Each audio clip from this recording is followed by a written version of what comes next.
Buenas tardes, mi nombre es Jay Martínez y este es mi producto para biología y voy a hablarles sobre la célula vegetal. La célula vegetal es una célula eucariota porque posee un núcleo definido. Su principal función es producir su propio alimento utilizando la luz solar en el proceso de fotosíntesis.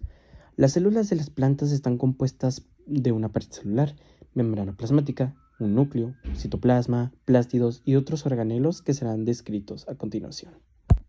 Uno que tenemos es el núcleo. El núcleo de la célula vegetal es el encargado de la información genética y la división de la célula. Está definido por una estructura de membrana doble, la envoltura nuclear, que encierra el genoma o un material genético de la célula de la planta.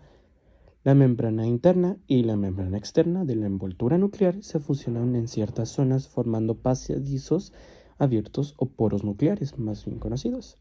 Por estas aberturas pasan diversas moléculas entre el núcleo y el citoplasma. Dentro del núcleo se encuentra el nucleolo, los cuerpos de Cajal, fotocuerpos y el genoma. Este último está organizado en la cromatina, que es una asociación del ADN y proteínas. Uno que tenemos también es el retículo endoplasmático. El retículo endoplasmático es un organelo dinámico en constante renovación. Está formado por pequeños tubos y bolsas de membrana interconectados entre sí. En células vegetales abultadas, el retículo endoplasmático queda aplastado entre la membrana plasmática y la vacuola central. El retículo endoplasmático es el responsable de varios procesos importantes, como por ejemplo la síntesis de proteínas secretorias y lípidos esenciales, el almacenamiento de calcio y de receptores de señales hormonales. Uno que también tenemos es el aparato de Golgi. El aparato de Golgi es el organelo encargado de servir de intermediario en el transporte y procesamiento de proteínas y lípidos, desde el retículo endoplasmático hasta el espacio extracelular o la vacuola central. El aparato de Golgi en la célula vegetal está formado por sacos de membrana apilados que funcionan y se mueven de forma independiente, a diferencia del aparato Golgi de la célula animal. Además, el aparato de Golgi en la planta sintetiza los polisacáridos de la pared celular diferentes a la celulosa. Uno que también tenemos es la membrana plasmática. La membrana plasmática se encuentra en todas las células de los seres vivos. Ella determina los límites de la célula y la separación del espacio exterior del interior celular. Además, permite el paso y salida de compuestos específicos, según las necesidades de la célula.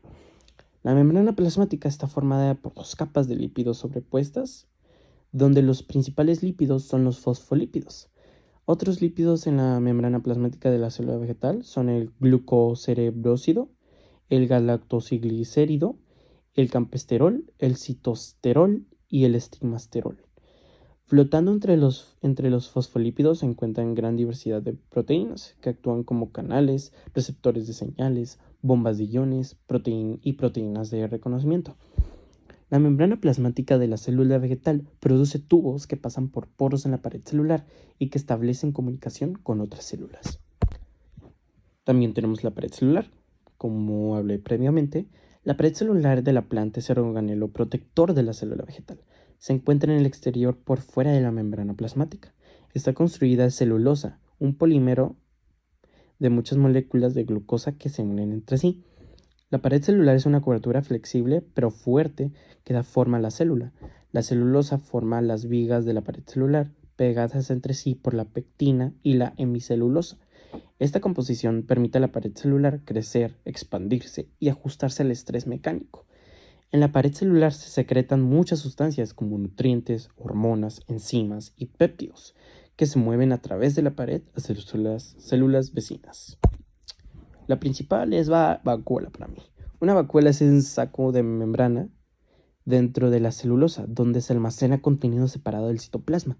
La célula vegetal se caracteriza por poseer una vacuola que ocupa la gran parte del espacio celular, conocida como la vacuola central.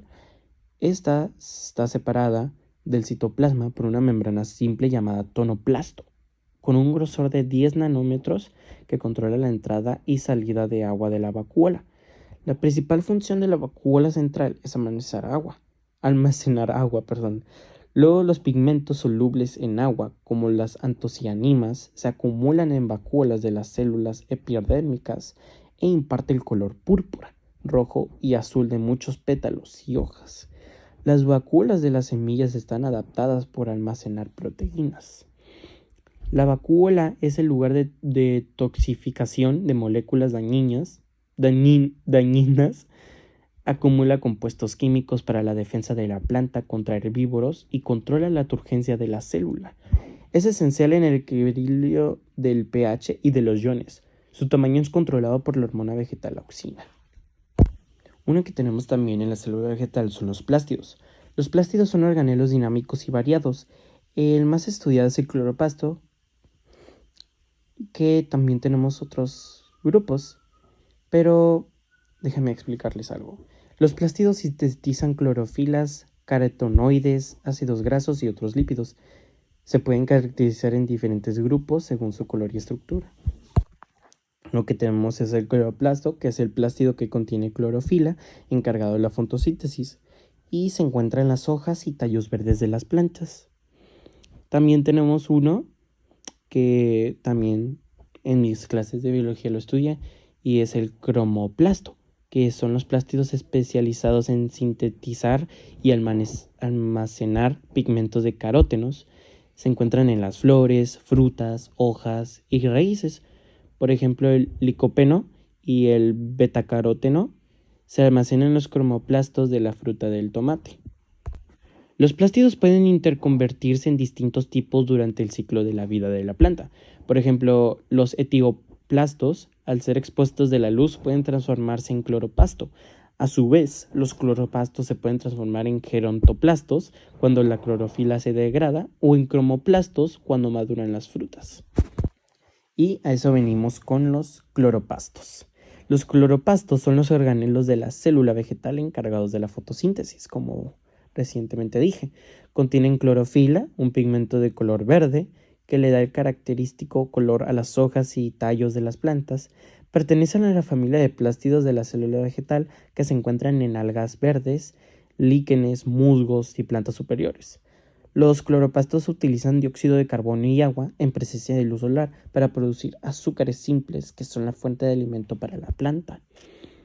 El cloroplasto típico redondo y plano de aproximadamente a 5 a 10 micrómetros en longitud, con una membrana interna y otra externa.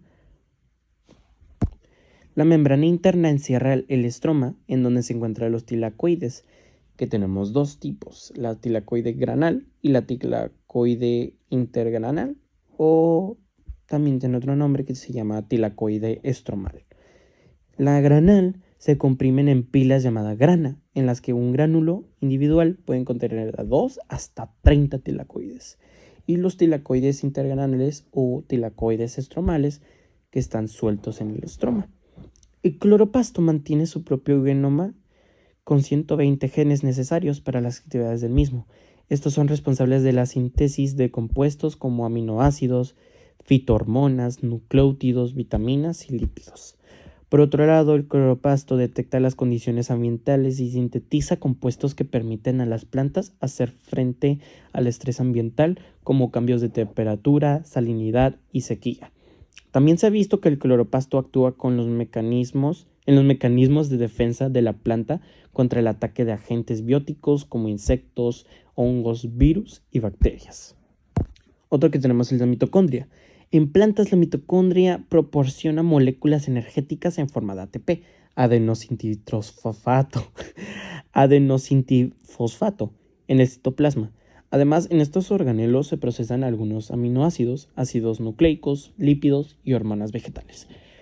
Las mitocondrias en la célula vegetal también controlan el equilibrio de reacciones químicas de oxidación y reducción, y tienen un papel en la señalización celular y la resistencia contra las enfermedades. La mitocondria vegetal se asemeja al animal en que tiene dos membranas, interna y externa. Algunas partes de la membrana interna se doblan para formar sacos llamadas crestas. También tenemos las ribosomas. Los ribosomas de la célula vegetal son similares a los ribosomas de la célula animal. Realizan la función de síntesis de proteínas a partir de la información genética almacenada en el núcleo, la mitocondria o el cloroplasto en la célula vegetal. Un ribosoma está compuesto por dos subunidades llamadas 40S y 60S. Cada una de esas subunidades comprende ácido ribonucleico, que es el ARN, y proteínas. Por otro lado, también tenemos las peroxisomas. Los peroxisomas son vesículas permeables que encierran diversas reacciones oxidativas. Esto permite que reacciones metabólicas de señalización y de detoxificación se lleven a cabo reduciendo el daño colateral. Los peroxisomas son pequeños, entre 1 y 2 micrómetros de diámetro, generalmente esféricos. Pueden asociarse a gotículas de lípidos, plástidos, mitocondria y retículo endoplasmático. La cantidad de los peroxisomas depende del tipo de la célula, el estado de desarrollo y las condiciones ambientales. Por ejemplo, en condiciones de estrés aumenta el número de los peroxisomas. Los peroxisomas en las células son indispensables durante el desarrollo temprano, cuando las plántulas dependen de la ruptura de lípidos antes de poder iniciar la fotosíntesis. Uno que también tenemos, es importante, es el citoplasma. El citoplasma es una porción integral tanto para las células eucariotas como procariotas, siendo su función la de alojar y mantener un entorno óptimo para los organelos celulares. Y también tenemos uno que son los lisosomas. Los lisosomas son orgánulos celulares unidos a la membrana que contienen enzimas digestivas. Son los encargados de reciclar restos celulares de desecho. Pueden destruir virus y bacterias invasoras. Si la célula es dañada y no puede ser reparada, los lisosomas participan en el proceso de autodestrucción conocido como muerte celular programada o apoptosis. Y ese es mi producto de biología, presentándoles la célula vegetal. Muchas gracias por su atención.